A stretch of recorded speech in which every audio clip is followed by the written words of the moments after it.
वाह मोदी जी वाह, आपके पकोड़े खाकर मजा आ गया। बहुत ही बढ़िया प्याज के पकोड़े बनाते हो आप। मम्मी जी एक प्लेट पकोड़े और दिलवा दो मुझे। मेरे बेटे राहुल, तेरे हाथ में पकोड़ों की पूरी प्लेट भरी हुई है, पहले ये तो खा, उसके बाद और दिलवा दूंगी तुझे। मोदी जी इन पकोड़ों में जरा हरी वाली चटनी डाल दो, आपकी हरी वाली चटनी बहुत पसंद है मुझे, डाल दो थोड़ी। वैसे मोदी जी अब मैं देख रही हूँ कि आपके पकोड़े काफी अच्छे बिक रहे हैं, आपकी गरीबी दूर हो जाएगी। हाँ सोनिया जी, मैं आपकी बात से आधा सहमत हूँ। दुकान तो ठीक चल पा रही है। मेरी आधा बीघा जमीन का जो टुकड़ा था उसे बेचकर मैंने ये पकोड़े की दुकान रखी, इसीलिए मैं आपकी बात से आधा सहमत हूँ। लेकिन मोदी जी पूरे सहमत क्यों नहीं हूँ, बताओ तो क्या बात है। सोनिया जी अभी आपने दो बात बोली, एक बोली कि पकोड़े की दुकान अच्छी चल रही है और दूसरी बात आपने बोली कि जल्दी मेरी गरीबी दूर हो जाएगी। सोनिया जी एक बात मैं आपको बता दूं, पकोड़े बेचकर मेरे घर का खाना खर्चा तो चल जाएगा, लेकिन ये गरीबी दूर नहीं हो पाएगी। अरे मोदी जी आपने फिर भी सही किया, आधा बीघा खेत का टुकड़ा बेचकर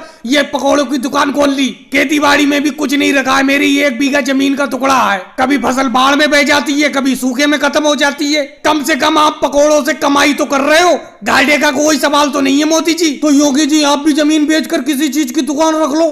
मोदी जी मैं जमीन तो नहीं बेचूंगा, लेकिन पैसे इकट्ठा कर रहा हूँ मैं फसल से, और इकट्ठे हुए पैसों से दुकान तो खोलूंगा, पकौड़े की ही दुकान खोलूंगा, क्योंकि आपकी बिक्री बहुत ज्यादा हो रही है। कोई बात नहीं योगी जी, आप पकौड़ों की दुकान खोल लेना, मैंने यहाँ पे खोली है, आप गांव के बाहर कोने पर खोल लेना। मोदी जी मैं गांव के बाहर क्यों खोलूंगा, आपके सामने ही पकौड़ों की दुकान खोलूंगा। योगी जी ये बात तो गलत है, आप पकौड़ों की दुकान मोदी जी के सामने क्यों खोल रहे हो? एक तो बेचारों ने जमीन बेचकर पकौड़ों की दुकान खोली है और तुम उनकी कमाई खत्म करना चाहते हो। आप कहीं और पर पकौड़ों की दुकान खोल लो। मोदी जी एक प्लेट पालक के पकौड़े मुझे भी दे दो। लालू जी कोई बात नहीं है, इन्हें मेरे सामने ही दुकान खोल लेने दीजिए, कोई बात नहीं, ये अपनी किस्मत का खाएंगे, मैं अपनी किस्मत का कमाऊंगा। जिसके पकौड़े अच्छे होंगे गांव वाले उन्हीं के पकौड़े खरीदेंगे। और भाई लोगों को वीडियो को लाइक करो, चैनल को सब्सक्राइब करो।